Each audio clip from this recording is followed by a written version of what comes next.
बे समाव मोनसे खोनाफेरै गिलु-बालु आरो दुखुनांथाव खौरां। जेबो जाहोन गैयालासे हरनि समावनो सासे बिफायानो गावनि फिसाखौ बुथारदों।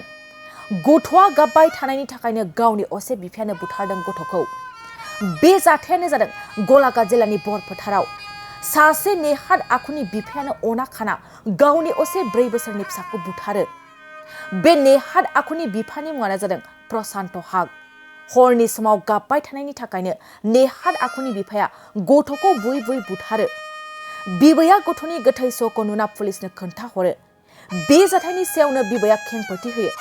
लोगो लोगोनो हरनि समावनो जाथाय जानाय जायगायाव पुलिस बिफाना नायबिजिर होयो आरो नेहाद आखुनि प्रशान्त हागखौ पुलिस बिफाना खायो। दायो नेहाद प्रशान्त हागआ पुलिसनि जिम्मायाव। बे जाथाया ओनसोलनि सुबुंफोरखौ सोमोनांहोदों। जिब-जुनाराबो गावनि फिसानि सायाव अनखांनाय दं। नाथाय मानसि जानानै गावनि गथ'नि सायाव एसेबो अनखांनाय फैयासै बे नेहाद बिफाया।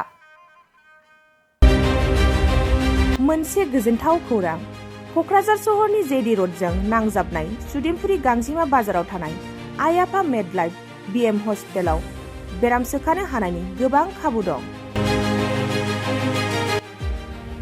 आइ आफा मेडलाइफ बिएम हस्पिटालनि फेसिलिटिफोरानो जाबाय medical laboratory, pharmacy, paediatrics, medicine, gynaecology, dental, urology, dental x-ray, play area, x-ray, sonography, OT, ICU, NICU एबा पीआईसीयू आरो आइ आफा मेडलाइफ बिएम हस्पिटाला 24 घन्टा जेब्लाबो खुलायै थागोन।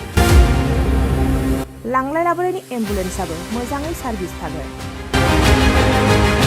ओनसोलनि सुबुंफोरा बेराम आजारफोरजों भुगिनानै थाना दंब्ला थाबैनो नोंथांनि देहाखौ फाहामथाय लानो कक्राझार सहरनि सुदेमपुरी गांजिमा बाजाराव थानाय आइ आफा मेडलाइफ बिएम हस्पिटालाव गोख्रैनो फाहामथाय लाफैनो हागोन।